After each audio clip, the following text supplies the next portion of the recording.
नमस्कार दोस्तों, dream tell में आपका स्वागत है। आज मैं आपके लिए एक प्राचीन कथा लेकर आई हूँ जिसका नाम है सिंहासन बत्तीसी। इसमें टोटल 33 स्टोरीज़ हैं जो कि वन बाय वन मैं आपके लिए लेकर आऊँगी। आज ये पहली कहानी है, इसके आगे की कहानी भी आप सुनिएगा, आपको बहुत पसंद आएंगी। आइए शुरू करते हैं।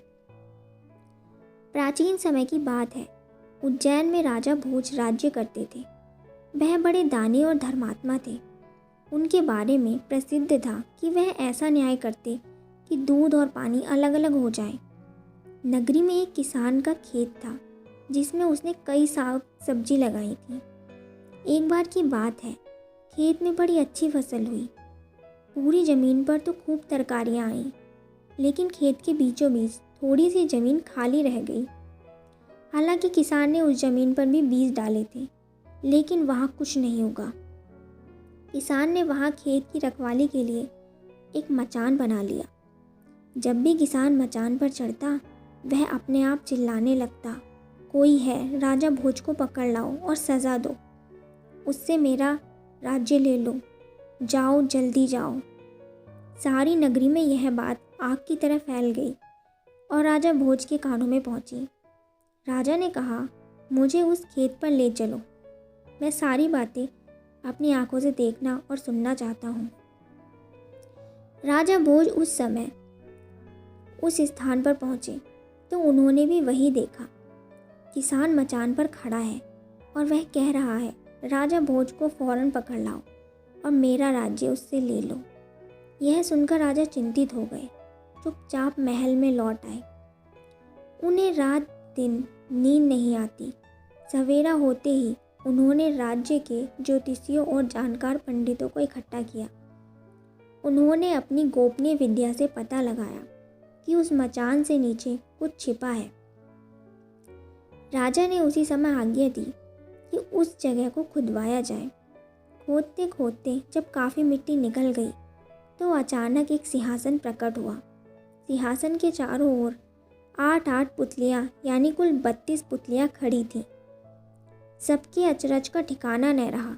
राजा को खबर मिली तो सिंहासन को बाहर निकालने को कहा, लेकिन कई मजदूरों के जोर लगाने पर भी वह सिंहासन टस से मस न हुआ। तब एक पंडित ने कहा कि यह सिंहासन देवताओं का बनाया हुआ है, अपनी जगह से तब तक नहीं हटेगा जब तक कि राजा स्वयं इसकी पूजा अर्चना न करें। राजा ने ऐसा ही किया।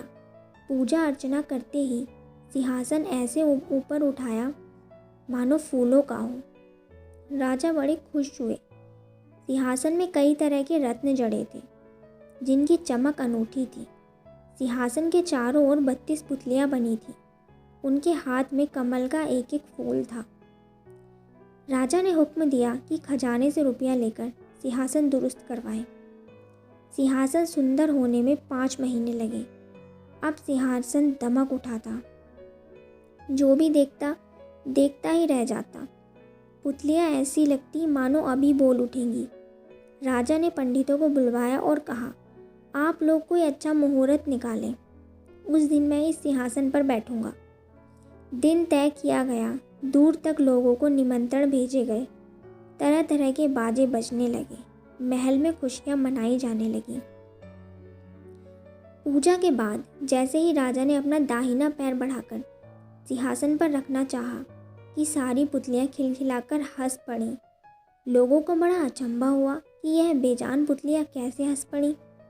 राजा ने अपना पैर खींच लिया और पुतलियों से पूछा, ओ सुंदर पुतलियों, सच सच बताओ कि तुम क्यों हंसी। पहली पुतली का नाम था रत्न मंजरी। राजा की बात सुनकर वह बोली, राजन, आप बड़े तेजस्वी हैं, धनी हैं, बलवान हैं, लेकिन इन सब बातों का तो आपको घमंड भी है।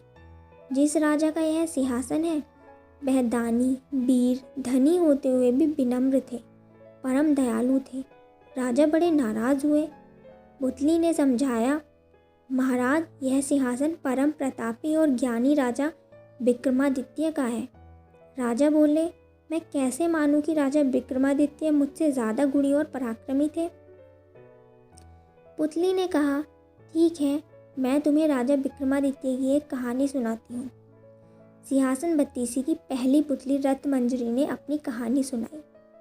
और मैं सिंहासन बत्तीसी की जो पहली कहानी रत्नमंजरी ने सुनाई है वो अगले एपिसोड में आपके लिए लेकर आऊँगी। धन्यवाद।